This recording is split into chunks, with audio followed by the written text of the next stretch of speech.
Well, I got a bit of a problem. During the worst storm of the spring, as you can see, lots of snow out here, my snowblower just stopped going.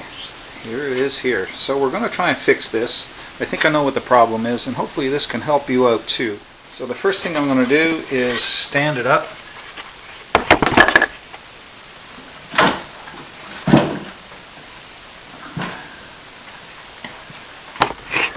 Okay, so what I have to do now is take the bottom plate off.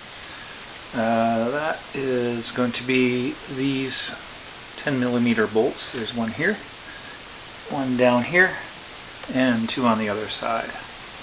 So with this snowblower, I just have to loosen them up and the plate will come off. So here we go on that.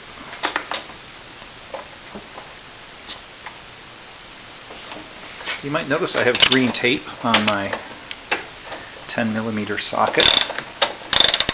That's one I use a lot, so I just mark it so I can see it really easily in the toolbox. Oops. I think I've broken off a bolt in the drive shaft. That sounds worse than it is. So now I'm just going to pop this off and pull that out. And that exposes the drive assembly. Okay, so what we're seeing here is there's a broken bolt off here in the drive shaft. So that disconnects the drive train from the wheels, so the wheels don't turn. So I'm going to have to knock the end of that bolt out. As a matter of fact, here's the end of the bolt that fell down. I'm going to retrieve that and maybe reuse the nut.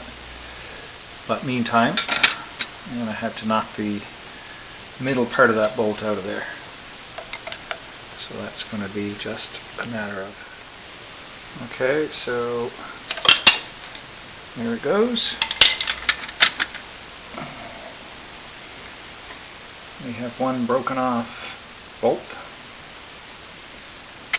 And there's the other end of it.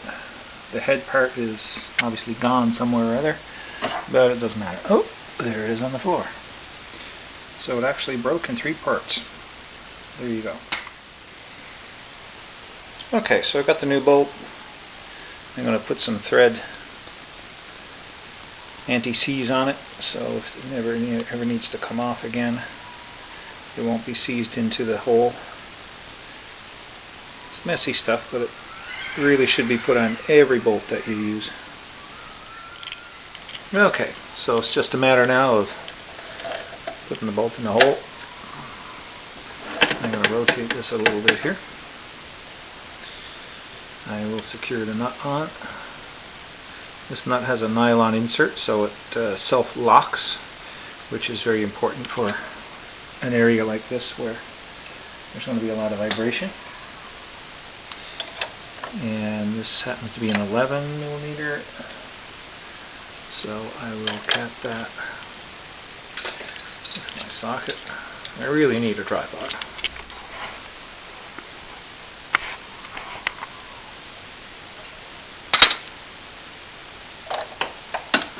I'm going to tighten this up now.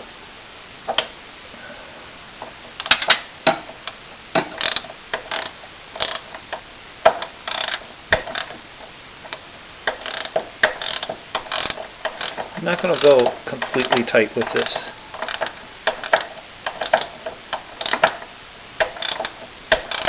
I'm going to leave a little play here.